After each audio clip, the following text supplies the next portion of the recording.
So good day everyone, I am Jailer Tajantajan from 2BPED-A, and right now we will discuss the FRISBEE or the Ultimate. So what are the rules of this game? So Ultimate is a 7-side team sport played with a flying disc. It is played on a rectangular field about half the width of a football field, with an end zone at each end. And the objective of each team is to score a goal by having a player catch a pass in the end of the zone they are attacking. A thrower may not run with the disc but may pass the disc by a direction to any teammate. So, how to apply sportsmanship in frisbee or ultimate? So, ultimate is a non-contact or self-officiated sport. All players are responsible for administering and adhering the rules. Ultimate relies on a spirit of the game that replaces the responsibility for fair. So, play on every player. So, players should be mindful of the fact that they are acting as referees and in any arbitration between teams. So, the player must know the rules, be fair-minded and objective, be truthful, explain their viewpoint clearly and briefly, allow opponents a reasonable chance to speak, consider their opponent's viewpoint, use respectful words and body language with consideration of potential cultural differences, resolve disputes as quickly as possible, make calls in a consistent manner throughout the game, and lastly, make a call when a breach is significant enough to make a difference to the outcome of the action. So the following actions are example of a good sportsmanship. Um, Retracting a call when you no longer believe the call was correct. Next is checking in with an opponent on the sideline after the continuous interaction. Next is complimenting an opponent for good play or spirit. Introducing yourself to your opponent, and last is reacting calmly towards disagreements or provocation. The following actions are clear violations of the spirit of the game and must be avoided. Dangerous play and aggressive behavior. Next is intentional fouling or other intentional rule breaches. Next is taunting or intimidating opposing players. Next is celebrating disrespectfully after scoring, making calls in retaliation to an opponent's call. Next is calling for a pass from a opposite player. And last is other win at all cost behavior. So teams are guardians of the spirit of the game and must take responsibility for teaching their players the rules and good spirit. Discipline teammates who display poor spirit. Provide constructive feedback to other teams about what they are doing well or and how to improve their adherence to spirit of the game. And call a spirit stoppage to address spirit issues as appropriate. An experienced player who offers advice, rules, and guides on field arbitration may supervise games involving beginners or younger players. Last is calls should be discussed by the players directly involved in the play and by players who had the best perspective on the play. So this is the playing field.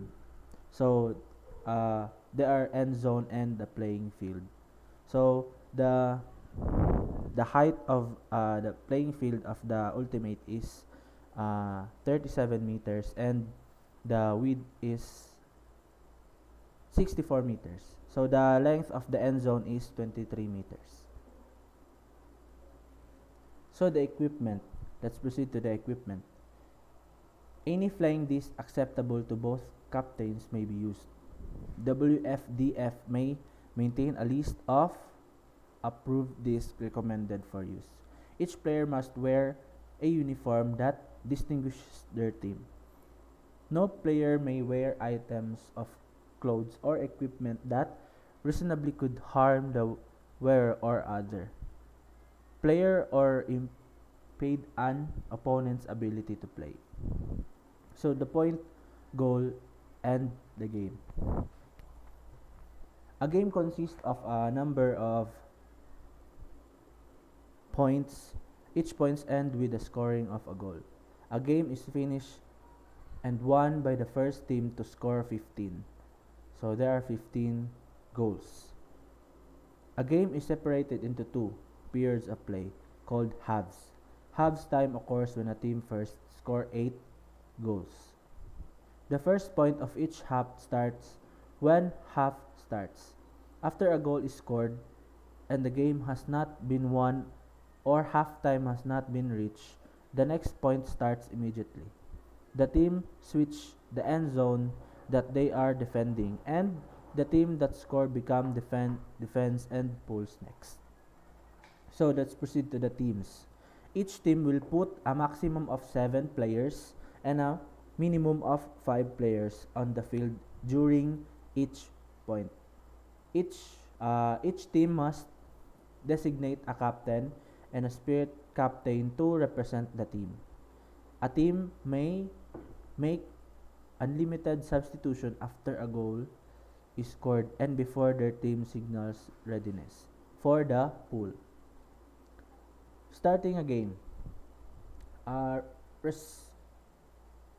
Representatives of the two teams fairly determine which team first chooses either whether to receive or throw the initial pool or which the end zone they will initially defended. The other team is given the remaining choice. At the start of the second half, these initial selections are switched. So the pool. What is the pool? At the start of the game, after halftime or after a score, play commences with a throw by the defense called a pool. Teams must prepare for the pool without unreasonable delay. The pool may be made only after both teams have signaled their readiness to by having the puller and a player on offense raise a hand above their head. After signaling readiness, all offensive players must stand with one foot and other defending goal line without changing location relative to the another until the pool is released. After signaling the readiness, all defensive players must keep their feet entirely behind the vertical plane of the goal line until the pool is released. So, the state of the play. So, play is dead and no turnover is possible. After the start of the point, until the pool is released, when the disc must be carried to the pivot location after the pull or a turnover until a pivot point is established.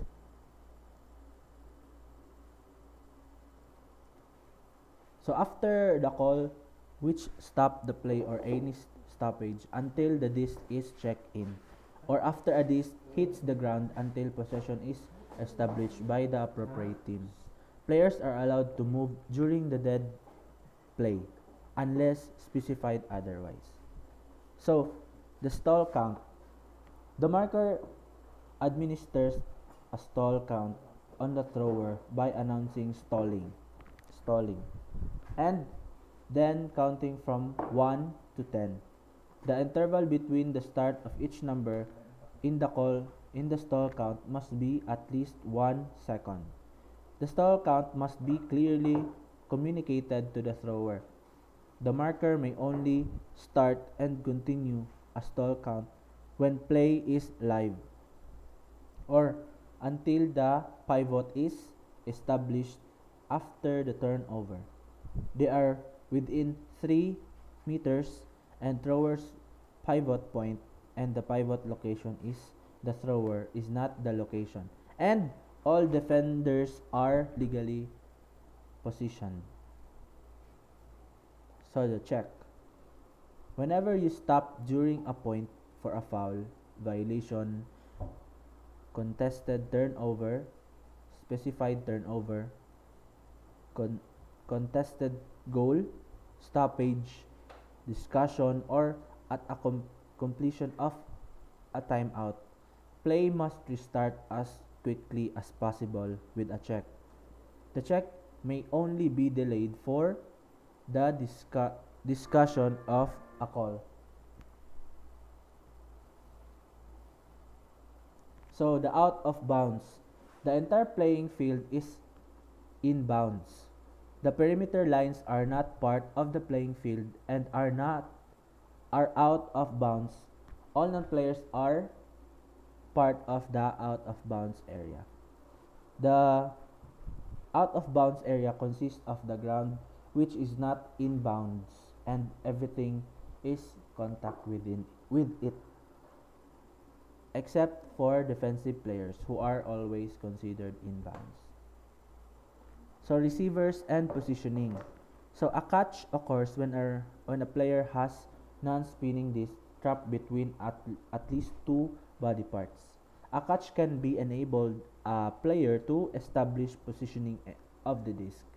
If the player fails to maintain the catch due to subsequent ground contact related to the catch or contact related to the catch with a teammate or a legitimately positioned opposition player, possessions is deemed to have not occurred. So the turnover, a turnover that transfers possessions of the disc from one team to the other occurs when the disc contacts the ground while it is not in the possession of an opposite player. So, however, it is not down if a receiver catches a pass before the disc contacts the ground and maintains the catch while the disc is in the contact of the ground. So here is the scoring. A goal is scored if unbound players catch the legal pass and all their ground contacts end entirely within their attacking end zone. Or for an airborne player, all of their first simultaneous points of the ground contacts after catching the disc are entirely within their attacking end zone, and they subsequently establish possession of the disc and maintain the catch through all ground and contact related to the catch. So, calling fouls, infractions, and violation. So, a breach of a rule due to non-minor contact between two or more opposing players is a foul. A player intentionally initiating minor contacts is still a breach of the rules, but is to be treated as a violation and not a foul. A breach of the rule regarding marking travel or travel breach is an infraction or infractions, so do not stop play. So every other breach of the rule is a violation. Only the player fouled may claim a foul by calling foul.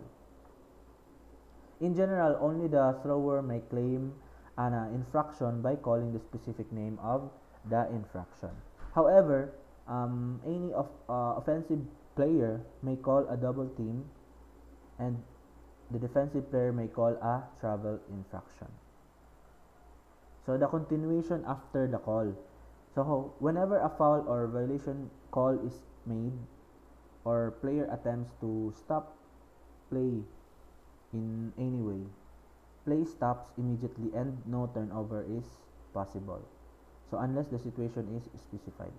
So if a foul or violation is called against the thrower, and the thrower attempts a pass or is called by a thrower during the act of the throwing, or is called or occur when the disc is in the air. Then play continues until possession has been established. Once possession has been established. So the fouls. So this foul considered as dangerous play. Action demonstrating reckless disregard for the safety of the fellow players or posing significant risk of injury to fellow players, or either dangerously aggressive behaviors and are considered dangerous play and must be treated as a foul regardless of whether or when contact occurs. The rule is not superseded by another foul rule if the dangerous play is called as accepted. This must be treated as the most relevant foul from such. Okay. Receiving fouls. So there are types of fouls in the ultimate. Receiving fouls. A receiving foul occurs when a player initiates non-minor contact with an opponent before or while or directly after either player makes a play on the disc. So the next is the strip fouls. A strip fouls occurs when an opponent fouls a player and that causes the player to drop a disc they caught or to lose possessions of the disc. Next is the blocking fouls. A blocking fouls occurs when a player takes a position that an opponent moving in a legal manner will be unable to avoid, taking into accounts the opponent's expected position based on their established speed and direction, and non-minor contact results. So the next is the force out fouls.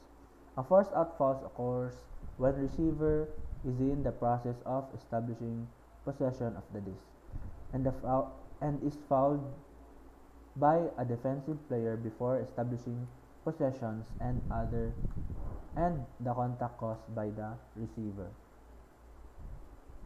Defensive throwing, making or marking fouls. A defensive throwing foul occurs when a defensive player is illegally positioned and there is non-minor contact between the illegally positioned defensive player and the thrower. Offensive throwing fouls. An offensive throw fouls occurs when the thrower is solely responsible for initiating non-minor contacts with a defensive player who is in a legal position. Indirect fouls. An indirect foul occurs when there is non-minor contact between a receiver and a defensive player that does not directly affect the attempt to make a play on the disc. Offsetting fouls. If accepted fouls are called by offensive and defensive players on the same play, there are offsetting fouls, and the disc must be returned to the last non-disputed thrower. So the safety stoppages. So injuries stoppage. An injury stoppage or injury may be called by the injured player or by any player on the injured player team. If the injury was not caused by an opponent, the player must choose either to be substitute or to charge their own team with a timeout. So the timeouts. The player calling timeout must form a T with their hands. So ganito. Or with the hand on the disc. And shout call timeout to opposition players. So that was the rules and regulations on how to play on what is the rules on playing Ultimate Frisbee. Thank you and good day.